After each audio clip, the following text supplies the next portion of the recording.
Hi, this is Zak Mir with the weekend edition of the Bulletin Board Heroes here on Share Talk for Sunday, the 11th of October.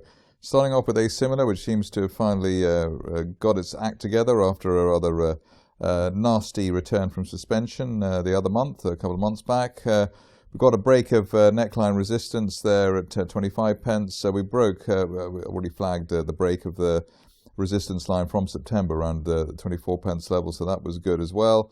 And the view at this stage is that while we're above the 20-day line, say 24 pence, we should head up towards the top of that rising trend channel from September, heading up to 35 pence, hopefully as soon as the end of this month.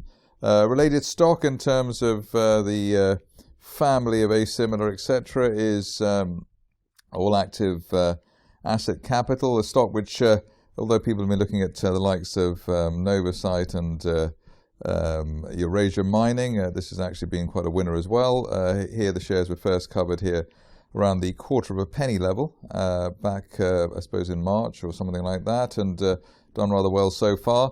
Looks as though we're in for a new leg to the upside, just breaking that near-term triangle there from the beginning of last month, and really above, I suppose, the 7 pence level, the 20-day moving average. We're looking for further gains. Difficult to work out exactly what the target should be here, but it looks as though the best fit is a March resistance line projection currently heading up towards 14 pence. So above 7 up to 14. At this stage, only really back below the 50-day line, 6.25 really delaying or upsetting the bull argument. On to the next situation, which is one that is a requested stock, Deepmatter. It's been hanging around for quite a while now, this particular situation, but we did have just the hint last week of a break of that line of resistance from the end of August. I suppose that's around the 1.5 pence level, and so we've been trading either side of that. I think ideally one would want to see an end-of-day close above the intraday highs of Wednesday and Thursday last week, so above 1.8 pence, ready to at least then deliver the prospect of a retest of post-May resistance around 2.6 pence. If you are a fan of the shares and looking for the overall big picture, maybe a 2 to 3 month view, at least while we hold above the floor of the triangle from April around the 1.4 pence level, looking for an eventual move up towards 4.5 or 5 pence, assuming that I've got my triangle there from April correctly configured. But at least in the near term, 2.5 pence could be a viable target. Stock which I covered recently, but then I suppose it fell back a little bit, e-Therapeutics. I think that the break was that line, that resistance line there from the end of May, so around 14.5 pence. We rallied a little bit and then came back to retest the 50-day line, which has been done 2 days in a row last week. The view is still there, I suppose, now that while we're above 14 pence, looking for further upside and hopefully up towards the top of that trend channel from May, as high as 27 pence on a 1 to 2 month time frame. The obvious thing to do if you're cautious, though, is to wait for an end-of-day close through 16.75 pence, the initial August resistance, before calling the shares up to 27 pence. It seems that if you're looking at Twitter, you can't get away from Genedrive. I think every other tweet seems to be about Genedrive, sort of Genedrive mania at the moment. I think the current situation, the best way to describe the current situation is that we've had the retest or test of the 50-day moving average and that sort of bear trap below it down to 91 pence at the end of last month, and broke neckline resistance around £1.13 this month, and so obviously above that, then looking for further upside.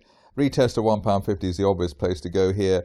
That could be accelerated on a break of that May resistance line at £1.30. So an end-of-day close above 130, leading to 150 plus that resistance line there from July, currently pointing at around 160 to 170. So while we're above the 20-day line at 121, looking for up to 170 on Genedrive.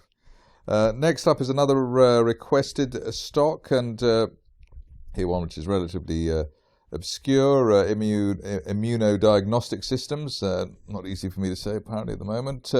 Broken neckline resistance there at £2.50, which was late August resistance and the peak in September.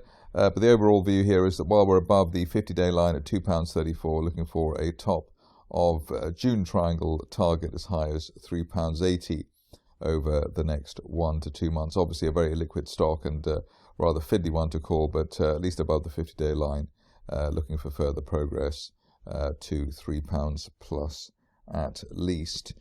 Jubilee Metals, one of my favourite stocks in terms of being on, well, it's basically on a fundamental basis rather than a technical basis. Here we've had multiple support points for the shares above 5p since the latter part of August, and above 5p looking for a meeting with that May resistance line projection, currently pointing as high as 8.5p, and that's a target that could hopefully be hit as soon as the end of next month. So above 5, looking for 8p plus on Jubilee Metals. Another stock where a lot of well wishes for this particular situation, Mosman Oil And Gas. If the stock comes through there, interesting at the moment in the sense that there's been good solid support for the shares with green candles, consecutive green candles, 4 in a row there last week. 200-day line at 0.14, and really while we're above that, looking for a 1 to 2 month target as high as the top of the rising trend channel from March at 0.35p. Early end of day close back, or weekly close back below the August support to date at 0.13, really delaying the upside scenario on Mosman Oil And Gas. One of the winners of late, which looks as though it's going to keep on going, is Ormonde Mining. Here is very strong looking near-term breakout for the shares, breaking through the 200-day moving average at the 50-day moving average and 200-day moving averages at 0.75, and a nice close, the highest close of the year for the shares, above a penny. The view at this stage is that at least while we're above the August peak at 0.95, looking for a February resistance line projection target as high as 1.7p as soon as the end of next month. Rising trend channel there from the beginning of the year, and breaking the 200-day line looks as though that's enough of a decent signal for Ormonde. Notice that shares of SYME Capital were actually rising last week, or consolidating healthily last week, even without any news, which I think is the first time they've done that of late. Overall pattern here still bullish, despite what the bears are saying. We had resistance then in April at 0.4p, tested that as new support at the end of last month, and also support at the 50-day line on several sessions there in a row. So that's looking healthy too. And the triangle formation since the early part of August just needs to be broken at 0.55. An end of day close through 0.55 could set up the shares for a move up to 1.2p as soon as the end of next month. And obviously the stop loss there back below the 0.4p level. So a much more stable looking position at SYME Capital at the moment. Another stock where you can see the bulls willing the shares higher, which so far hasn't, well, it's worked a little bit, but hopefully they're looking for, we'll get some more over the next week or so. Lots of probing for support for the shares around the 0.15p level.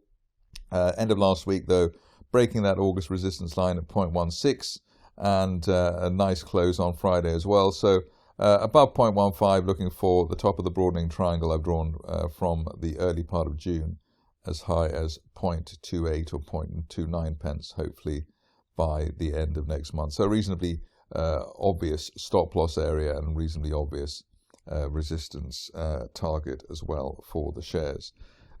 Finishing off with a stock which I haven't covered for quite a while, largely because it hasn't moved, but Friday saw VR Education going through the roof, breaking a line of resistance from June at 15p, and hopefully heading up towards the top of the rising trend channel from March up to 30p plus. So let's see if that works out. Early and end of day close at this stage back below 15p, really delaying the upside scenario for VR Education. That's it for me today. More updates on Monday, tomorrow.